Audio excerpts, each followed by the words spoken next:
기도하시겠습니다. 하나님 감사합니다. 엘리야의 때에도 지금도 하나님께서는 바알에게 무릎 꿇지 않은 7천 제자를 남겨두셨다 하였사옵니다.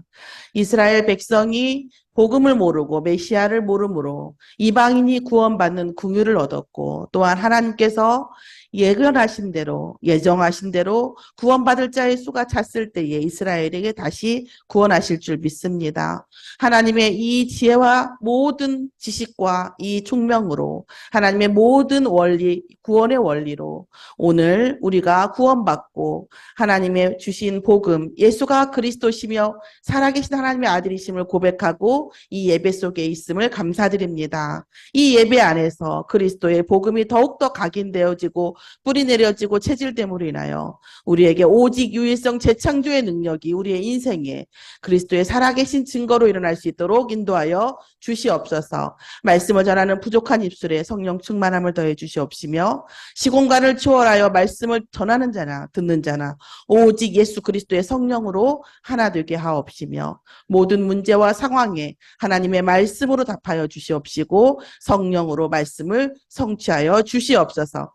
감사드리며 예수 그리스도의 이름으로 기도드렸사옵나이다. 아멘. 여러 가지 일 때문에 제가 지금 새벽 예배를 지금 그 본부 메시지만 제가 드리고 있습니다. 아마 다음 주 정도부터는 그 정상화가 있을 것 같고요. 11월 달부터는 1부하고 2부하고 예배를 드릴 수 있도록 그렇게 하겠습니다. 오늘 이 말씀은 지금 바울 사도가 지금 열왕기상에 있는 말씀이죠. 열왕기상 19장 18절에 바알에게 무릎 꿇지 않는 7천 제자를 예비하셨다고 한 하나님의 말씀을 그 성취된 그 말씀을 놓고 이스라엘의 남은 자에 대해서 다시 말씀을 주고 계십니다.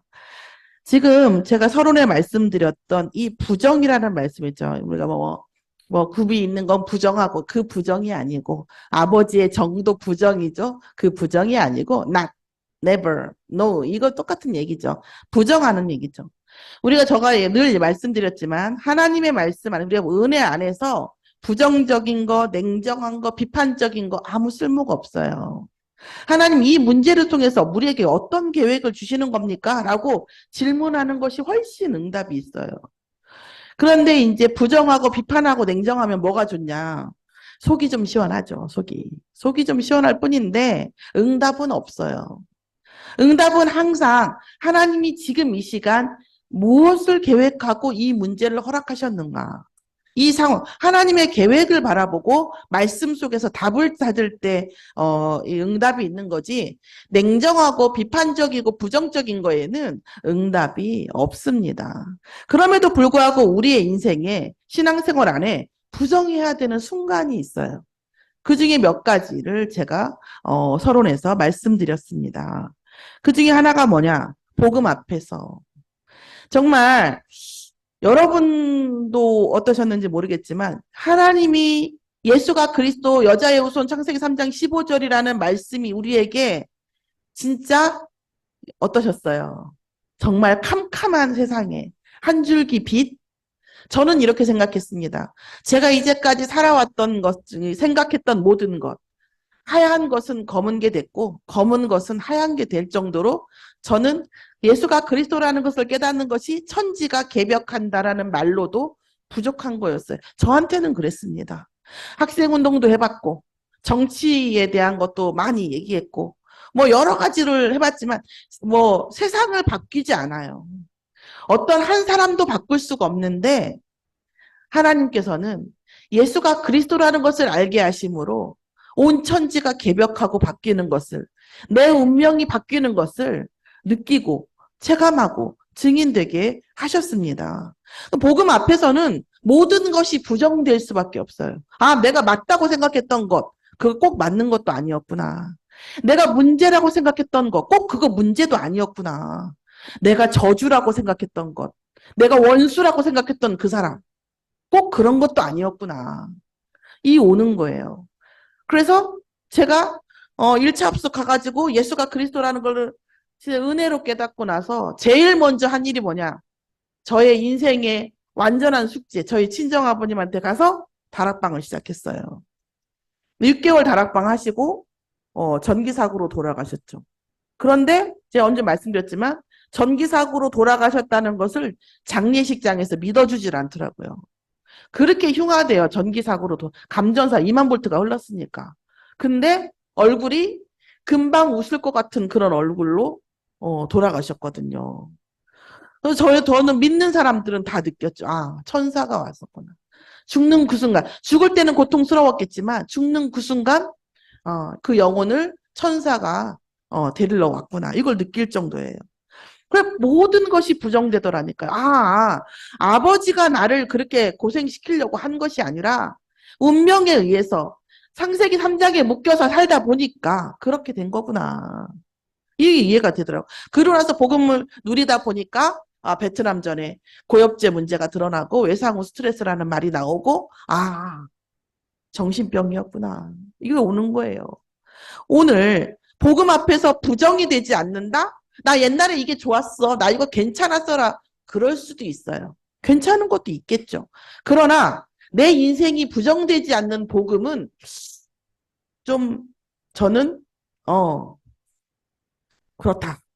좀 그렇다. 이렇게 생각이 듭니다. 복음 앞에서는 모든 게 부정되게 돼 있습니다. 잘한 것도 잘한 게 아니고 나쁜 것도 나쁜 게 아니에요. 그래서 정말 우리가 얘기하잖아요. 무릎 꿇어요. 제가 2번 무릎 꿇었거든요. 하나님 앞에. 제가 예수가 그리스도라는 거 깨닫고 무릎 꿇었고 부끄럽지만 저희 아들이 아프면서 그때 무릎 꿇었죠. 바짝. 그때 꿇었죠.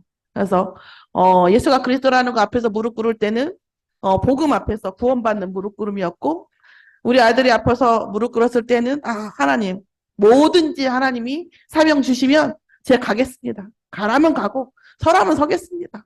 왜 이러십니까? 왜 이러십니까? 말씀으로 하시지 왜 이렇게 이렇게 그렇습니까? 이렇게 하면서 모든 것을 하나님 앞에서 하겠습니다 했죠. 또 문제 앞에서 우리는 문제 앞에서 나를 부정하셔야 돼요.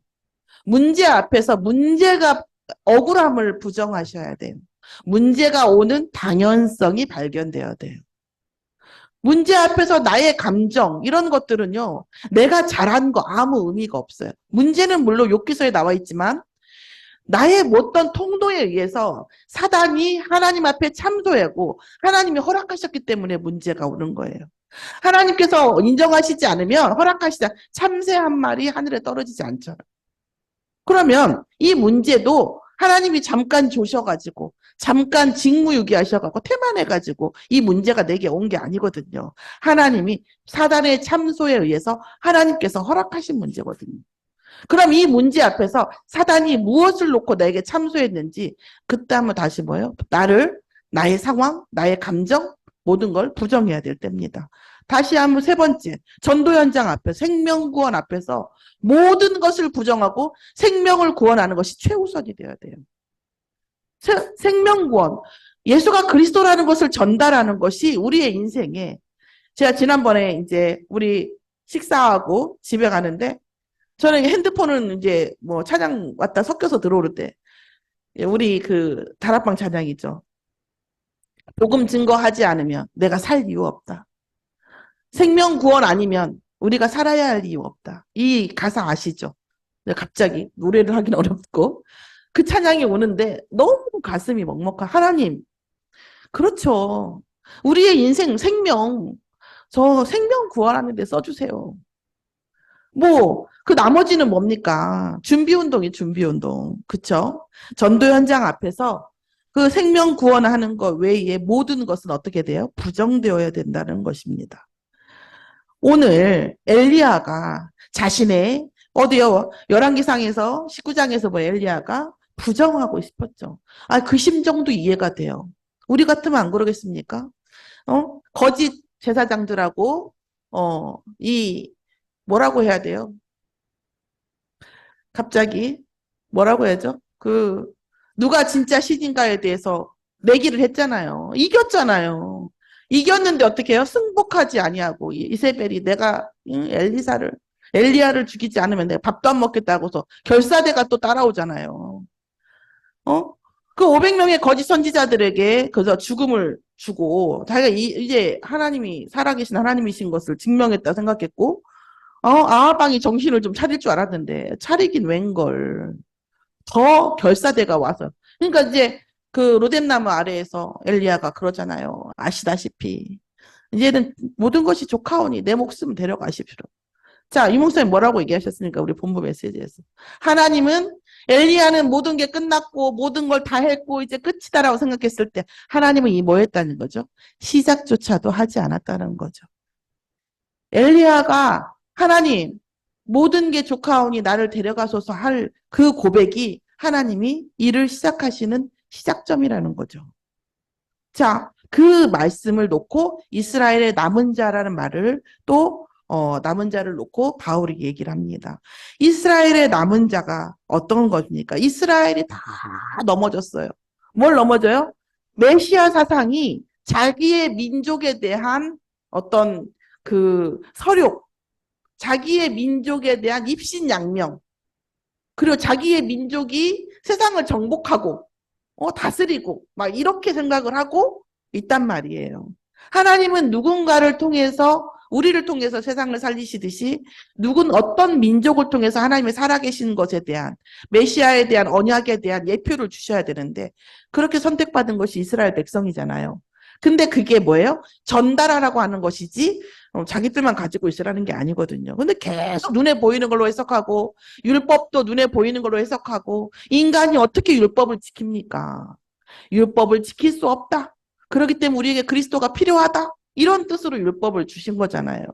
그리스도가 아니고는 우리가 율법 완성할 수 없는데 이스라엘은 어떻게 해요? 나는 율법을 지키는 사람이요. 우리는 율법 지킨 사람들이요. 니네는 아니지? 우리는 할례받은 사람들이요. 니네는 아니지? 하는 선민사상. 하나님이 가장 싫어하시는 선민사상에 매였던 거예요. 이스라엘 다 넘어진 거예요. 자, 이스라엘의 왕이라고 왕으로 오셔야 되는 그 메시아가 세상에 니고데모가 그러죠. 나사렛에 무슨 선한 게 있겠냐. 나사렛이라는 후미진 동네에 베들레헴이라고 하는 그 시골에 그것도 막 왕궁에 태어나는 것도 아니고 뭐 부잣집에 태어난 것도 아니고 그 말교 위에서 정말 이스라엘의 그 백성 사람들의 기대와 실제 메시아가 하나님의 아들이 그리스도가 오신 것과 너무 다른 거예요. 그러니까 어떻게 해요? 인정할 수 없다. 지금도 메시아를 기다린대잖아요. 그런 상황에서는 이스라엘의 저주는 끝나지가 않아요. 지금까지도. 어떤 분 얘기하잖아요. 성경이 이스라엘의 뭐예요? 멸망사라고 얘기하잖아요. 언약을 놓치고 그리스도의 언약을 놓쳤을 때마다 하나님 놓쳤을 때마다 이 멸망한 사건들 지금도 뭐 하마스니 뭐니 지금 미국이 하마스에 보복하는 것은 인정하지만 이스라엘이 가자지구 점령할 수 없다 이렇게 얘기하거든요. 이스라엘이 계속 그게 뭡니까? 그리스도를 제대로 메시아 창세기 3장 15절 여자의 후손을 제대로 깨닫지 못한 결과입니다. 그러다 보니까 그 우둔하게 된 자, 메시아 그리스도를 모르면 우둔하게 된 자예요. 자, 그리스도를 모르면요. 우리가 이렇게 지혜와 총명이 올 수가 없어요. 자, 그래서 어떻게 해요? 이스라엘의 남은 자가 누구예요? 이 바울과 같은 자죠. 복음 가진 자. 아주 소수의 복음 가진 자인 거예요. 자, 로마서 11장에는 남은 자가 두 남은 자가 나오잖아요. 자, 11장 5절에 지금 뭐예요? 은혜로 택하심을 따라 남은 자가 있고 또 뭐예요? 7절에 보면 그 택하심을 입고 그 택하심을 입지 못한 그 남은 자, 복음 깨닫지 못한 남은 자, 그리스도가 누군지 모르는 그 남은 자, 두 가지 남은 자가 있어요. 천양지차죠. 그 남은 자가 존재하게 되었다 이런 얘기입니다. 그런데 하나님께서는 이스라엘의 그 넘어짐으로 인하여 이방인의 구원을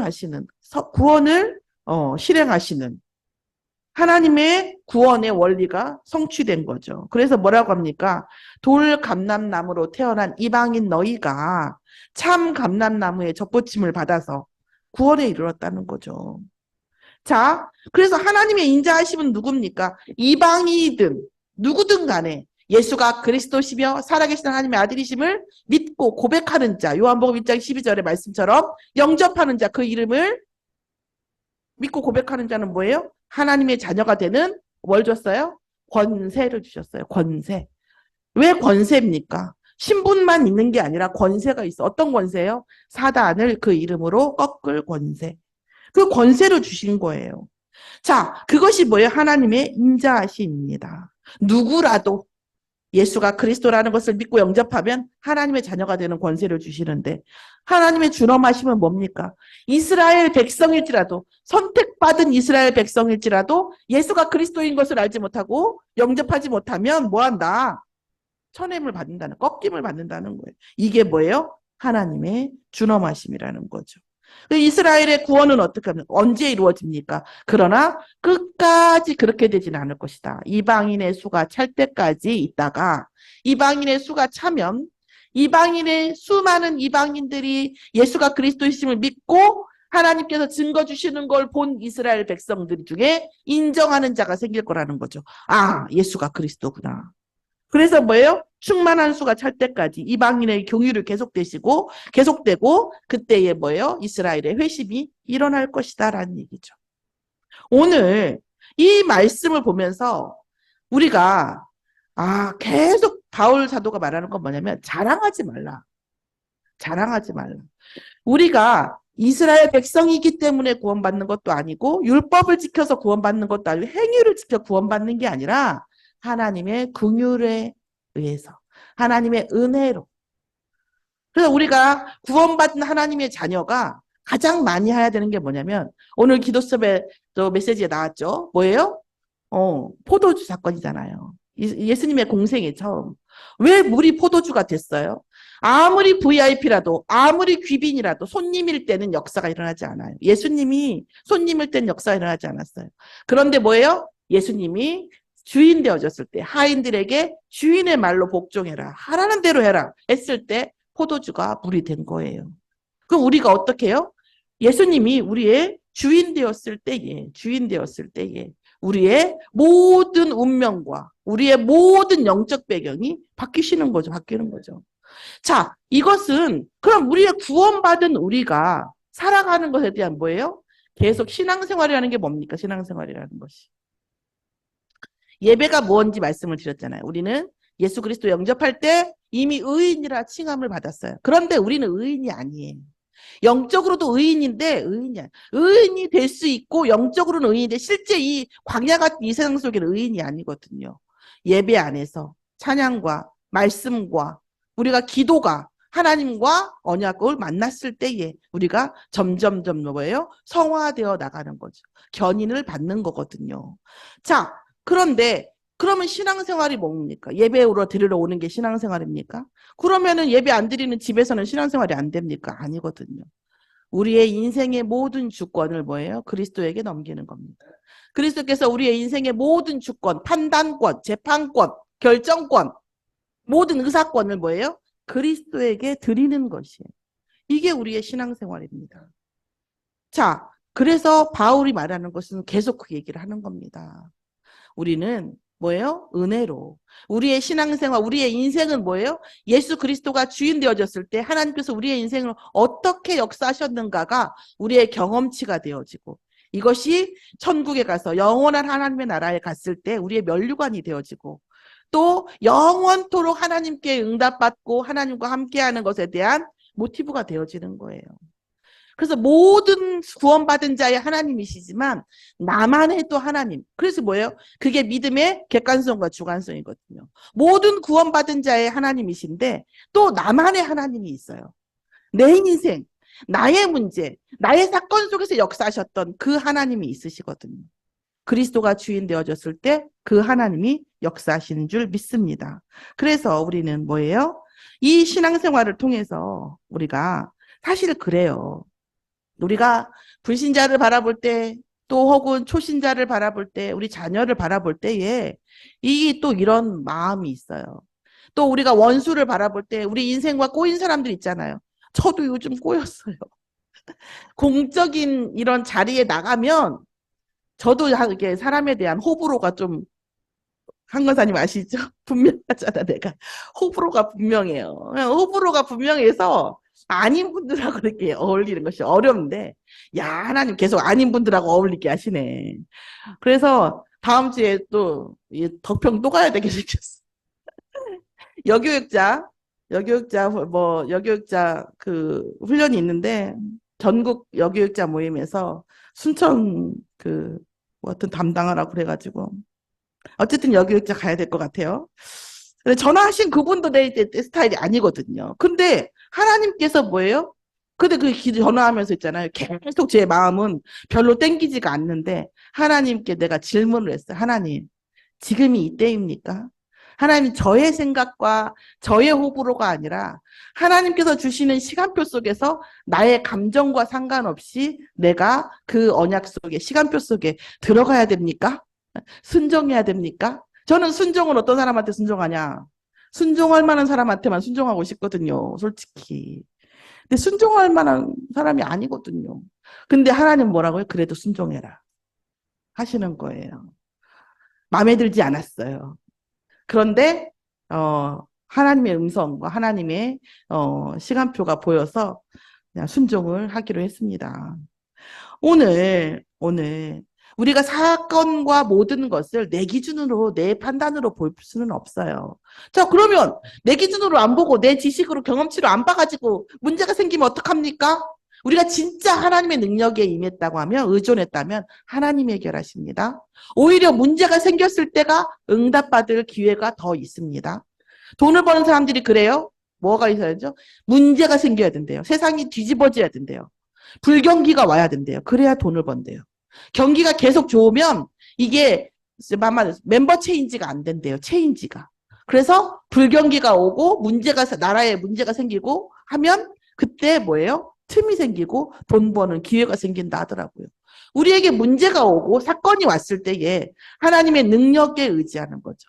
하나님의 인자하심과 준엄하심과 하나님께서 우리에게 주신 언약의 말씀을 통고 우리가 그것에 놓고 따라가면 하나님께서 모든 것을 책임지시는데, 언제 책임지셔요? 내가 하나님께 의지한 것 때문에 더 억울한 일이 생겼을 때에는 더 책임지신다는 거죠. 사실은 그래요. 저도 인정하기 싫어요. 근데 인정할 수밖에 없잖아요.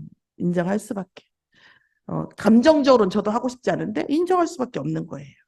오늘 우리가 순천 서밋교회가 언약으로 붙잡아야 되는, 지금 저희가 미션홈을 준비하고 있는데 하나님께서 열왕기상에서 말씀하셨던 엘리야에게 주신 그 7천 제자가 지금도 하나님은 있다고 말씀하십니다.